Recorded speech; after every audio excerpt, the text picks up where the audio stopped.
నిన్న ఈరోజు జరిగిన పరిణామాలు, నా చుట్టూరా తరుగుతున్నటువంటి విమర్శలు, వాటన్నిటికీ క్లుప్తంగా సమాధానం చెప్పే ప్రయత్నం చేస్తాను. మొదటిది ఏమిటంటే లడ్డు వ్యవహారం, కల్తీ వ్యవహారం. మాంసం కొవ్వు, పంది కొవ్వు కలిసిందని చంద్రబాబు నాయుడు గారు అన్నారు. విచారణలో కలవలేదనేది వాస్తవం వచ్చింది. దీన్ని పురస్కరించుకొని మేము సమాధానాలు చెప్పే ప్రయత్నం చేస్తున్నాం. దానికి వాళ్ళు సమాధానాలు చెప్పే ప్రయత్నం చేస్తున్నారు.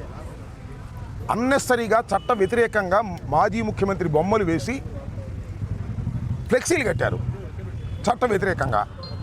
నేను నిన్న ఫ్లెక్సీ దగ్గరికి వెళ్ళాను. చించేయచ్చుగా, ఎవరు లేరు అక్కడ. ఎవరు ఉన్నారా? మీరందరూ ఉన్నారుగా, ఎవరు లేరు. చించేయచ్చుగా. చించేయటం ధర్మం కాదని భావించాను. అయ్యా, ఇది కట్టడం తప్పు, చట్ట వ్యతిరేకం, మీరు దయచేసి తీసేయండి 24 అవర్స్లో, లేకపోతే మేమే వచ్చి తీస్తాము అని చెప్పాం. ఇది సాంప్రదాయమా, గౌరవమా కాదా? నా పెద్ద మనిషి తరహాగా నా గౌరవాన్ని కాపాడుకుంటూ, ఎదుటి పార్టీని గౌరవిస్తూ ఇలాంటి ఫ్లెక్సీలు కట్టడం తప్పని చెప్పేటటువంటి ప్రయత్నం చేశాను. ఇవాళ కూడా నేను అక్కడికి వెళ్ళింది ఫ్లెక్సీ చింపడానికి కాదు. వాళ్ళందరూ కార్లు, రాళ్ళు అన్నీ పెట్టుకున్నారు. చూశారుగా మీరు అందరూ. నేను రాష్ట్ర వ్యాపిత పిలుపు మేరకు వెంకటేశ్వర స్వామి గుడికి వెళ్ళి పూజ చేసి అటుగా వస్తున్నా. రాడ్లు, కర్రలు పట్టుకుని కారు మీద దాడి చేశారు. దాడి చేయటమే కాదు, మీడియా వాళ్ళు అందరూ విన్నారు. పచ్చి బూతులు తిట్టారు. నన్ను ఎంఐక్క బూతులు తిట్టారు, జగన్ గారిని బూతులు తిట్టారు. ఇక్కడ ఒక్క విషయాన్ని నా మీద ట్రోల్ చేస్తున్నారు కదా, దానికి సమాధానం చెప్తా. నేను కూడా బూతులు తిట్టా. Spur of the moment. నన్ను వాళ్ళు తిడుతున్నారు, నేను వాళ్ళని తిట్టా. మధ్యలో చంద్రబాబు నాయుడు గారి పేరు కూడా వచ్చింది, కానీ ఆయన్ని కాదు ఉద్దేశించి నేను తిట్టింది. నా ఎదురుగా నన్ను తిడుతున్నటువంటి మహిళ తిట్టింది. మీరు చూడండి, ఇంకా నేను చూపిస్తాను మీకు, చూపిస్తాడు మీకు. ఒక మహిళ తిట్టింది, ఇష్టం వచ్చినట్టు తిడుతున్నారు. వాళ్ళని ఉద్దేశించి తిట్టా. దమ్ముంటే చంద్రబాబు నువ్వు రమ్మన్నా. ఇది కలిసింది అంతే తప్ప ఈ ముఖ్యమంత్రి చంద్రబాబు నాయుడు గారిని ప్రజలు ఎన్నుకున్నారు. ఆయన అలా బూతులు తిట్టాలనే ఉద్దేశమైన అది కాదు. ఇదిగో చూడండి, ఎంత చూపిస్తారు, మీకు ఎతికితే దొరుకుతాయి. అది నా ఉద్దేశం కాదు. అయినా నేను భావిస్తుంది ఏంటంటే, అయినా ఈవెన్ దెన్ చంద్రబాబు నాయుడు గారిని కాకపోయినా నన్ను తిడుతున్న వాళ్ళని కూడా నేను పెద్ద నాయకుని అలా తిట్టి ఉండాల్సింది కాదు. కానీ ఇదే స్పర్ ఆఫ్ మూమెంట్. నా మీద రాళ్ళు పడుతున్నాయి, నా మీద కర్రలు పడుతున్నాయి, నా డోర్ పగలదీస్తున్నారు, కొడుతున్నారు. దిగుదామంటే పోలీసులు అడ్డం వచ్చారు. అప్పుడు బయటకు వచ్చి నేను మాట్లాడిన మాట వాస్తవం. అది కూడా ఈ వయసులో ఇంత పెద్ద నాయకుడిగా ఉన్నవాడిని మాట్లాడుకోకుండా ఉండవలసింది నిజమే. కానీ స్పర్ ఆఫ్ ది మూమెంట్, నాకు మానవత్వంలో మానవుడిగా ఉన్నటువంటి ఆవేశం, చంపడానికి వచ్చినటువంటి ప్రయత్నంలో చేసిన గావుకేక అది. దాన్ని వాళ్ళు ట్రోల్ చేస్తున్నారు. చంద్రబాబు నాయుడు గారిని తిట్టారంటున్నారు. చంద్రబాబు నాయుడు గారు తిట్టారు కాబట్టి చంద్రబాబు నాయుడు గారు ఆదేశించారంటే అరెస్ట్ చేయమని వచ్చారు పోలీసులు. చేసుకొని దమ్ముంటే వెళ్తానికి సిద్ధంగా ఉన్నా. నీకు చంద్రబాబు నాయుడు గారు, నీకు నీ కొడుకు పెట్టిన రెడ్ బుక్కి లేదా అరెస్టులకి భయపడటానికి అంబటి రాంబాబు సిద్ధంగా లేడు. చంద్రబాబు దగ్గర నుంచి ఆగండి, చంద్రబాబు దగ్గర నుంచి ఆదేశం వచ్చింది నాకు తెలుసు. వాళ్ళు అరెస్ట్ చేస్తారు నన్ను. I don't care. అరెస్టుకు సిద్ధంగా ఉన్నానని కూడా మనం చేస్తున్నా. ఇప్పుడు దొరుకుతాడా? ఆగాయా, ఎప్పుడు దొరుకుతాడా అని చూశారు. ఇప్పుడు దొరికాను అనుకుంటున్నారు. చంద్రబాబుని బూతులు తిట్టాడు కదా, అందుకని అరెస్ట్ చేసేస్తే సింపతి రాదనుకుంటున్నారు. నేను చంద్రబాబుని బూతులు తిట్టలేదు. అలా అప్పుడు ఉన్నటువంటి పరిస్థితుల్లో నా మీద కొడతానికి వచ్చినప్పుడు, లేడీస్ తిడుతున్నప్పుడు, అక్కడ తెలుగుదేశం వాళ్ళు తిడుతున్నప్పుడు, పెద్ద పెద్ద రాడ్డులు పిచ్చుకు తిరుగుతున్నప్పుడు నేను అడుగుతా ఉన్నానే పోలీసులు. నేను తిట్టానని చంద్రబాబు నాయుడు గారు కేసు పెట్టమని అరెస్ట్ చేస్తా అన్నారు కదా, చేసుకోండి, నాకు అభ్యంతరం లేదు. కానీ అంతంత రాడ్లు పట్టుకొని, అంతంత కర్రలు పట్టుకొని తిరుగుతుంటే ఏం పోలీసులు ఆపగలిగారా? వాళ్ళ దగ్గర రాడ్డు తీసుకోగలిగారా? ఇందాక ఎవరో నా ఇంటికి వచ్చి ఒక ఆమె తిట్టిందంట, ఆపగలిగారా? ఇదేనా మీరు వన్ సైడెడ్గా చేస్తారా? అంటే మమ్మల్ని కొట్టడానికి వచ్చిన వాళ్ళకి రక్షణ కల్పిస్తారు. మమ్మల్ని తిట్టే వాళ్ళని మేము తిడితే దాన్ని వక్రీకరిస్తారు. నేను మనవి చేస్తున్నా, నేను చంద్రబాబు నాయుడు గారిని తిట్టవలసిన అవసరం నాకు లేదు. ఎప్పుడు తిట్లా, రాజకీయంగా విమర్శ చేస్తా. కానీ స్పర్ ఆఫ్ ది మూమెంట్లో ఆయన కాదు కూడా తిట్టింది. మరొకసారి చెప్తున్నా, నాకు మీద తిట్టిన వాళ్ళు చూడండి, ఒకసారి మీరు వీడియోస్ అన్ని చూడండి. నన్ను ఏ రకంగా తిట్టారు. ఒక మహిళ వచ్చి తిట్టింది, ఇష్టం వచ్చినట్టుగా తిట్టింది. ఆ తిట్టి క్షణంలో వాళ్ళు తిట్టే ప్రయత్నం చేసే మధ్యలో చంద్రబాబు పార్టీ కూడా వస్తుంది సహజంగా. దాన్ని ఏందయ్యా నాకు అర్థం కాలేదు. చంద్రబాబు నాయుడు గారిని తిట్టేశానంట. చంద్రబాబు నాయుడు గారు లోకేష్ గారు కలిసి రాంబాబు గారిని వాళ్ళు అరెస్ట్ చేయాల్సిందే అన్నారంట. చేసుకోండి, సిద్ధంగా ఉన్నాను. ఇప్పుడే కాదు, ఇప్పటి నుంచో సిద్ధంగా ఉన్నా. చెప్పా నేను, నీ రెడ్ బుక్ నా కుక్క కూడా లెక్క చేయదని చెప్పా. నువ్వు అరెస్ట్ చేస్తే అరెస్టుకు సిద్ధంగా ఉన్న, బెయిల్ కూడా వెళ్ళని వాళ్ళు అరెస్ట్ చేస్తారని తెలుసు. నేను బెయిల్కి వెళ్ళను, పారిపోను, నా ఇంట్లోనే ఉంటా. అసలు మీరందరూ వచ్చి అరెస్ట్ చేసుకునేందుకే తీసుకెళ్ళని వెళ్ళిపోతాను, మమ్మల్ని అందరూ నాగమంటాను, వెళ్ళిపోతాను. ఈ అన్యాయమైన అక్రమమైన అరెస్టులు చేస్తారా మీరు? నేను స్పర్ ఆఫ్ ది మూమెంట్లో అన్నదాన్ని ఆసరాగా తీసుకుని చంద్రబాబు నాయుడు గారు చర్చించుకున్నారంట.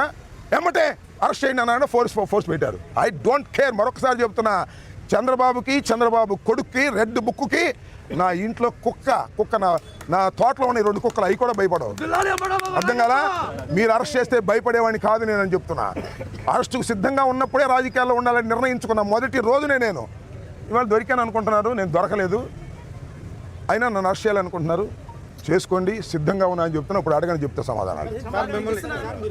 నేను చెప్పింది ఏంటి?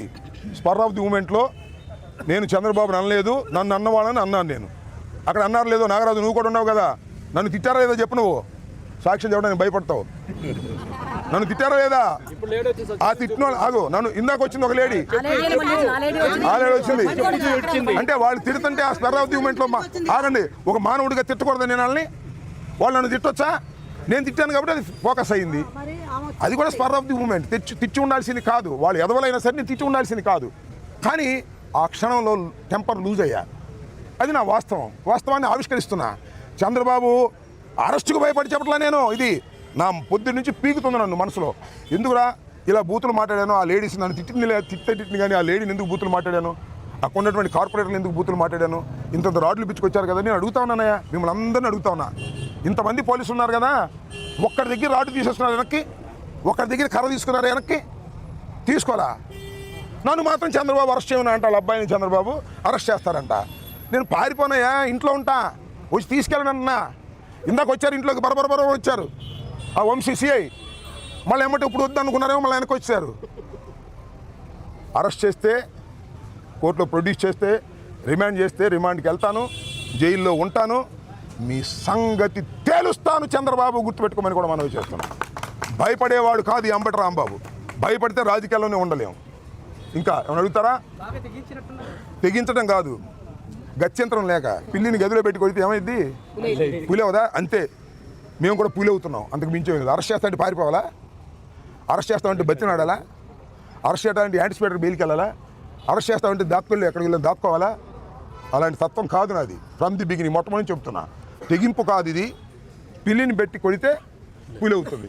అదే మా పిల్లలన్నీ పుల్లు అవుతాయి, గుర్తుపెట్టుకోమని మనం చేస్తాం. సార్, కర్రలతో మీ పైన హత్యాయత్నానికి పాల్పడిన వారిని వదిలేసి వాళ్ళ మీద ఏం యాక్షన్ తీసుకున్నట్లేదు. అరెస్ట్ చేయడానికి వచ్చారంటే, అరే పోలీసులు ఎక్కడ ఉంటే కర్ర పట్టుకుంటే, పోలీసుల సమక్షంలోనే రాడ్లు పట్టుకుంటే, పోలీసుల సమక్షంలోనే పెద్ద పెద్ద కట్టెలు పట్టుకుని మా కారు మీదకి వస్తుంటే నన్ను దిగొద్దని ఆపారు తప్ప వాళ్ళు ఆపారండి? ఇది ఎలా ఉంది అటు రాష్ట్రంలో జరగాల్సింది? సంవత్సరంన్నర అయింది, ఇంకా చాలా పరిపాలన ఉంది. దుర్మార్గం చేయకూడదు, ధర్మంగా ఉండాలి. కొద్దిగా మొగ్గుంటే ఉండండి తప్ప వాళ్ళంతా అటే మొగ్గుంటే ఎలాగా?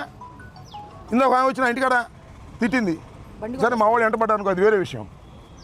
వాళ్ళు కూడా పిల్లులే, అప్పుడు పులయ్యారు. చేసేది ఏముంది? చెప్పు చూపించిందంట. ఏంటది? చెప్పు చూపించింది.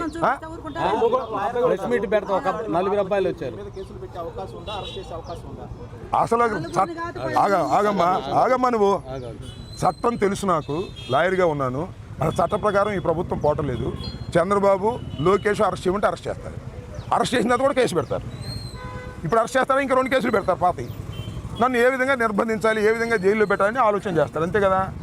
చట్టం నడుస్తుందబ్బా, నాకు అర్థం కాల నాగరాజు. చట్టం నడుస్తుందా? ఇక్కడ నడవట్లేదే. పోలీసు రాజ్యాంగం నడుస్తుంది, రెడ్ బుక్ నడుస్తుంది. We are ready to face everything. ఇంకా నేను సిద్ధపడ్డా, వాళ్ళు చేయకపోతే వాళ్ళ కర్మ. ఎందుకంటే నాకు వచ్చిన నాకు కూడా గవర్నమెంట్లో పనిచేసే కదా, నాకు కూడా సమాచారం ఉంది. చంద్రబాబు ఆదేశించా అంట అరెస్ట్ చేసేయమని. సిద్ధపడ్డా, సిద్ధపడ్డా నేను. వాళ్ళ ఇష్టం, ఇక అరెస్టుకు సిద్ధపడ్డాను. నన్ను తిట్టాడు కాబట్టి అరెస్ట్ చేయమని చంద్రబాబు నాయుడు గారు డీజీపీని ఆదేశించాడు. డీజీపీ వాళ్ళకి ఆదేశించాడు. ఇప్పుడు డిఎస్పీ గారు వచ్చాడు. లేదా డిఎస్పీ గారు ఎందుకు రావాలి ఇక్కడికి? కింద పార్టీ ఎప్పుడు భరోసాగా ఉంటుంది. జగన్మోహన్ రెడ్డి గారు పార్టీ ఇప్పుడు భరోసాగా ఉంటుంది. నన్ను ఎవరు కూడా నేను తిట్టింది తప్పు అని ఎవరు చెప్పమనిలా. నా అంతరాత్మ ఉంటుంది నాకు. నా అంతరాత్మ ప్రకారం చెప్పాను నేను. అరెస్ట్ భయపడి కూడా చెప్పలేస్తామా? కానీ నాకుంటూ ఒక అంతరాత్మ ఉంటుంది కదా. నేను ఈ వయసులో అట్లా తిట్టడం తప్పేమో అని అనిపించింది. వాళ్ళు తిట్టినా కూడా, వాళ్ళు ప్రొవోక్ చేసినా కూడా దాని మీద చెప్పాను, అంతే, సింపుల్. పొద్దు నుంచి మొదలు పడతాను ఆ విషయం మీద నేను. పెద్ద ఎత్తున కార్యకర్తలంతా కూడా మీ ఇంటికి వస్తున్నారు, మిమ్మల్ని అరెస్ట్ చేస్తారు. కార్యకర్తలకు ఏం చెప్తారు? కాదు, మా ఇంటికి అందుకు అరెస్ట్ చేయడానికి రావట్లా, మా ఇంటి మీద దాడి చేయడానికి వస్తా ఉన్నారంట. వాళ్ళు ముట్టడిస్తా ఉన్నారంట. ఆ ముట్టడిస్తారేమో వాళ్ళు చెప్పబెట్టుకుని అందరూ వచ్చారు, లాడా మొగ అందరూ మా రాంబాబు గారి ఇంటి మీద ముట్టడిస్తారా చూద్దామని. అంతే తప్ప నన్ను అరెస్ట్ చేస్తే ఇవాళ అరెస్ట్ చేస్తానని చెప్పానండి, అందరూ నాకు నేను ఒక్కనే వెనక్కి వెళ్ళిపోతాను, ఒక్కనే సింగిల్గా. ఆ డిఎస్పీ గారిని చెప్పానండి, మిమ్మల్ని అరెస్ట్ చేస్తామండి, మీ దగ్గర కేసు లిస్ట్ అయింది, మేము ప్రొడ్యూస్ చేస్తామండి, ఎమ్మటే కారుకి వెళ్ళిపోతా. ఏమీ లేదు, నా సెల్ని ఇంటికి అడిచేసి కారుకి వెళ్ళిపోతే వీళ్ళందరినీ కూడా కామ్గా ఉండండి అబ్బాయి, నేను చట్ట ప్రకారం తేల్చుకుంటానని చెప్తా. అది అంబటి రాంబాబు అంటే. డిఫరెంట్గా ఉంటాడు ఈ రాంబాబు. ఇప్పటివరకు మీరు ఏ వ్యాఖ్యలు చేస్తే వాటిని వెనక్కి తీసుకోలేదు, ఈ రోజు వెనక్కి తీసుకుంటున్నారంటే అరెస్ట్ భయపడి. నువ్వు అరెస్ట్ భయపడి కానేగా చెబుతున్నా, అరెస్ట్ చేసుకోమని. అరెస్ట్ భయపడి కాదు, నా అంతరాత్మే తప్పేమో, ఎందుకు తొందరపడ్డావు రాంబాబు అంటుంది వచ్చేసింది, దిగి వచ్చిన తర్వాత. అది నేను వెనక్కి తీసుకోని లేదని కాదు, కొన్ని సందర్భాలు వెనక్కి తీసుకున్నాను, ఇంతకుముందు కూడా ఒకసారి వెనక్కి తీసుకున్నా. అది నా అంతరాత్మకు సంబంధించిన అంశం తప్ప ఈ కోన్కిస్కా గొట్టంగాళ్ళు బెదిరిస్తేనో, ఈ కోన్కిస్కా గొట్టంగాళ్ళు క్షమాపణ చెప్పమంటేనో చెప్పే పద్ధతి కాదు నాది. నా అంతరాత్మ నన్ను యాక్సెప్ట్ చేయలేదు, దానికి చెప్తున్నాను, తప్పే ఉందా? ఉదయం మీ కార్యకర్తలు నాయకులు మిమ్మల్ని రక్షించకపోతే పరిస్థితి ఎలా ఉండేది? అక్కడ దాడి జరిగేది ఏం జరిగేది కదా, వీ కెనాట్ ఇమాజిన్. ఇప్పుడు మీరు చూశారు కదా, ఇంతకుముందు మేమేదో దాడులు చేసామన్నారు అంటే వాళ్ళ అధికారులకు వాళ్ళు దాడులు చేస్తారా, మమ్మల్ని కొడతారా? ఏంది ఇది? చట్ట సమాజంలో ఉంటున్నావా? అసలు అది కాదండి, ఈ లడ్డు వ్యవహారం జ్యుడిషియల్ ఎంక్వైరీలో ఉంది కదా, కోర్టు వచ్చింది కదా, ప్రజాస్వామ్య పద్ధతిలో చేయమంటున్నాం కదా. మీరు ఫ్లెక్సీలు కట్టడం ఎందుకు? పిచ్చా మీకు ఏమన్నా? వాళ్ళు ఫ్లెక్సీ చించేయాలని వెళ్ళినప్పుడు ఎవరు లేరు, మీరు చూశారు కదా, వెళ్ళినప్పుడు ఎవరు ఉన్నారు? ఒక్కడ కూడా. ఇవాళ వచ్చారు అందరూ కర్రలు పిచ్చుకొని, చించేస్తే ఏమైంది అప్పుడు? మర్యాద, రాజకీయంగా మర్యాద. అయ్యా ఈ ఫ్లెక్సీ తప్పు, తీసేయండి అని చెప్పి వచ్చా, 24 గంటలు తీయమని. తీగిపోగా నేను అటు వెళ్తుంటే రాడ్లు కొట్టి కూర్చుని నన్ను కొట్టే ప్రయత్నం చేస్తున్నారు. ఎంతకాలం కొడతారో చూస్తాం, కాలం ఎప్పుడు ఇలాగే ఉండదు కదా. ఎంతకాలం కొడతారో, ఎంతకాలం వెంటబడతారో, ఎంతకాలం రాడ్లు తీసుకొస్తారో చూస్తాం. పనులు తినడానికి కూడా సిద్ధంగా ఉన్నాం. ఈ చంద్రబాబు నాయుడు రాజ్యంలో వచ్చిన అందరూ ఎవరో చూశారు కదా మీరు, అందరూ అదే బాపతి నన్ను కొట్టాలని. కొట్టడం చూద్దాం, వీఆర్ రెడీ. అపోజిషన్ ఉన్నాం, మాకు పోలీసు బలం లేదు, మా మీద వస్తే కేసులు పెడతారని భయం మా వాళ్ళకి, అయినా వస్తున్నారు. బెదిరిస్తున్నాడు సిఐ గారు అక్కడ. మీరు వెళ్ళారంటే కేసులు పెడతాం, మీరు రామబాబు ఉండదని బెదిరిస్తున్నారు. అయినా నాకు వచ్చారు జనం, అభిమానంతో వచ్చారు, జగన్మోహన్ రెడ్డి గారు అభిమానంతో వచ్చారు. దేనికి భయపడే పరిస్థితి లేదు. దే వాంట్ అరెస్ట్, అది వాళ్ళ ఛాయిస్, నా ఛాయిస్ కాదు. I fixed it. చంద్రబాబు దగ్గర అక్కడ నుంచి నాకు సమాచారం ఉంది, నన్ను అరెస్ట్ చేయాలనుకుంటున్నారు, చేద్దాం అనుకుంటున్నారు. ఇప్పుడు మార్చుకుంటాను నాకు తెలియదు, చేసుకోమని కూడా నేను సిద్ధంగా ఉన్నా. ఇక్కడే ఉంటా, ఎక్కడికి. Okay, bye.